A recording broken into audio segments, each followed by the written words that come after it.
I'm in unison with you. We're manifesting Drake Maye. If Drake Maye is their breakout player, if he really takes that next step, oh baby, this is going to be a fun season for the New England Patriots, and I think just a fun season overall for that offense and for Drake Maye. So you ended up going with Maye. Is it simply the fact that we just have a lot of faith in him and in who he is as a player, or is there something specific about what happened this offseason that makes you feel good about him? I got to be honest with you. I mean, I like the speed that they've added. I like what they've added at receiver with Stephon Diggs and Kyle Williams, and then Travion Henderson at running back, the offensive line with Will Campbell. And I think, to me, it's actually a similar vibe like Caleb Williams and the Bears, where it's just, it better be Drake Maye. He better be the guy that breaks out, because that's really what you need to move forward as a franchise, even though I think they've built a really darn good defense. I think they've added the weapons that he does need. It's just that we need to see him be the franchise quarterback, right? He was solid last year. There were some really good moments. We know he can throw it vertically down the field,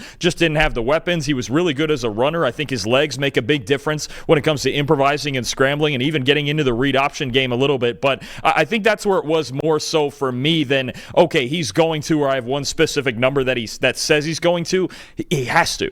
He has to for this team to move forward in the same way that Caleb Williams has to for the Bears. It's set up right for Maye to do it. Maybe they're not quite as loaded as the Bears yet, especially on the offensive line, but you want to see a big step in year 2 from Maye so this New England team can take a big step towards contention.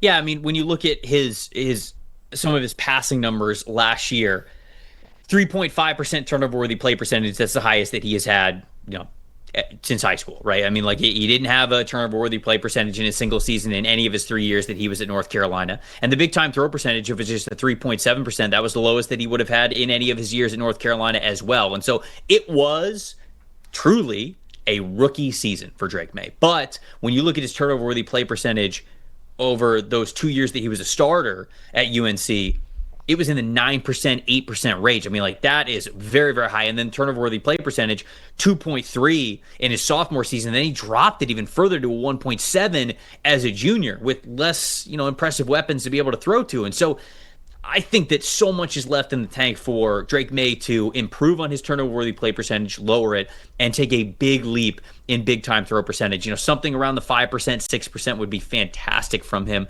And if you can get that turnover-worthy play percentage into somewhere in the 2% range, then we're talking about a guy who's going to play really, really well this upcoming season.